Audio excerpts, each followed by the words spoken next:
Assalamualaikum warahmatullahi wabarakatuh. Perkenalkan, nama saya Putra Mahkota.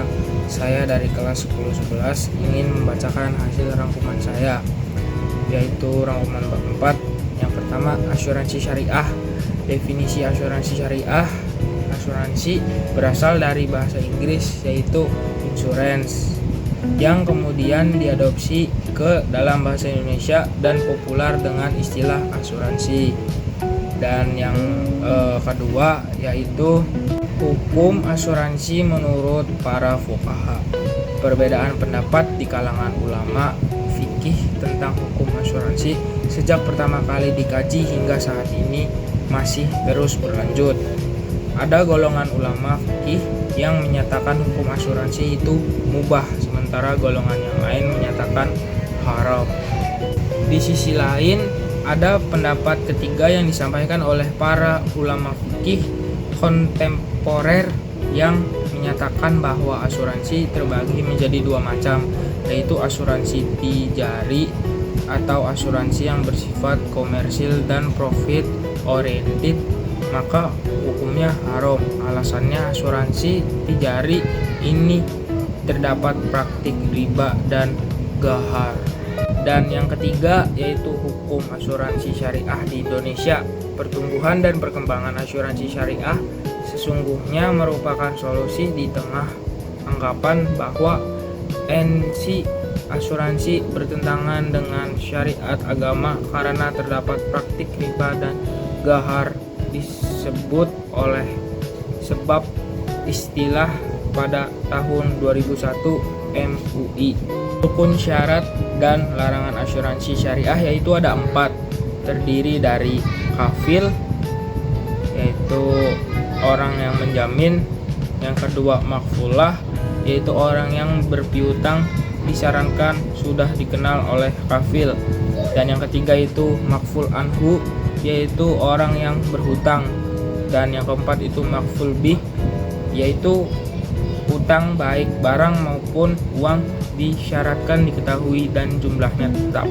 Tujuan dan prinsip asuransi syariah: yang pertama itu tauhid. Setiap tindakan atau keputusan yang diambil oleh praktik asuransi syariah harus berlandaskan pada nilai-nilai ketuhanan. Prinsip tauhid harus digunakan sebagai dasar dalam bermuamalah, karena sejatinya setiap tindakan manusia adalah bersumber dari Allah Subhanahu wa Ta'ala. Dan yang kedua yaitu keadilan. Prinsip keadilan dalam asuransi syariah yaitu menempatkan hak peserta dan mengelola asuransi syariah sesuai dengan proporsinya. Dan yang ketiga itu ta'awun atau tolong menolong. Ta'awun berarti saling menolong atau saling membantu. Yang keempat, kerjasama. Dalam praktik asuransi syariah, seorang peserta akan melakukan kerjasama dengan perusahaan asuransi untuk menghindari resiko yang tidak terduga atau tidak bisa diprediksi. Dan yang kelima itu amanah. Prinsip amanah dalam asuransi syariah itu harus tercermin dalam keterbukaan informasi dan akuntabilitas perusahaan melalui laporan periodik yang mudah diakses oleh peserta asuransi. Yang keenam itu kerelaan. Penerapan prinsip ridho dalam asuransi syariah yaitu dengan merelakan sejumlah dana dalam bentuk premi asuransi yang dibayar secara rutin. Dan yang ketujuh adalah praktik riba. Riba adalah mengambil keuntungan atau kelebihan pada pengembalian yang berbeda dari jumlah aslinya. Dan yang kedelapan adalah larangan praktik gharar. Gharar adalah situasi di mana terjadi ketidakjelasan informasi di antara kedua belah pihak yang bertransaksi. Yang kesembilan adalah larangan praktik judi atau maisir. Judi atau maisir menurut Syafi'i Antonio adalah keadaan di mana salah satu pihak mengalami keuntungan sedangkan pihak lain mengalami kerugian. Manfaat asuransi syariah bagi umat. Dengan berkembangnya asuransi syariah di tengah masyarakat, maka beberapa manfaat yang dapat diambil dengan menggunakan asuransi syariah adalah: 1. Merupakan cerminan dari perintah Allah. Yang kedua adalah menumbuhkan rasa persaudaraan dan kepedulian antara sesama anggota.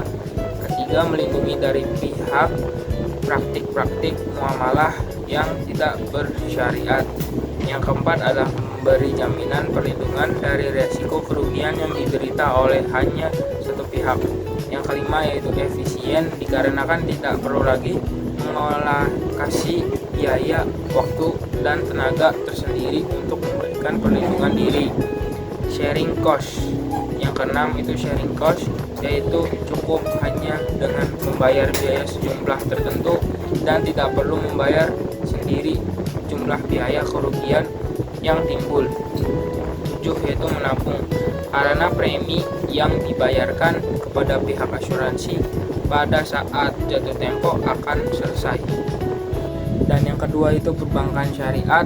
Definisi bank syariah: bank berasal dari bahasa Prancis dari kata banque, dan bahasa Italia dari kata banco yang artinya adalah peti.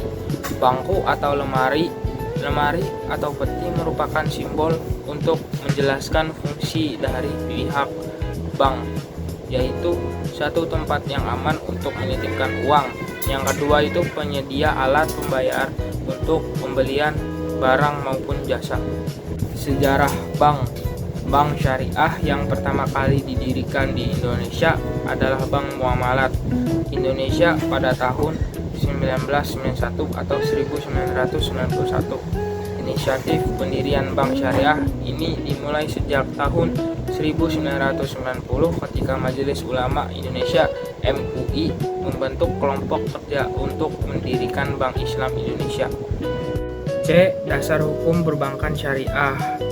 Regulasi tentang perbankan syariah diatur di Indonesia dalam UU Nomor 7 1992 tentang perbankan, yang kemudian dirubah dengan UU Nomor 10 Tahun 1998 tentang perubahan atas UU Nomor 7 1992 tentang perbankan, dan Nomor 21 Tahun 2008 tentang perbankan syariah. Sekian hasil rangkuman saya. Wassalamualaikum warahmatullahi wabarakatuh.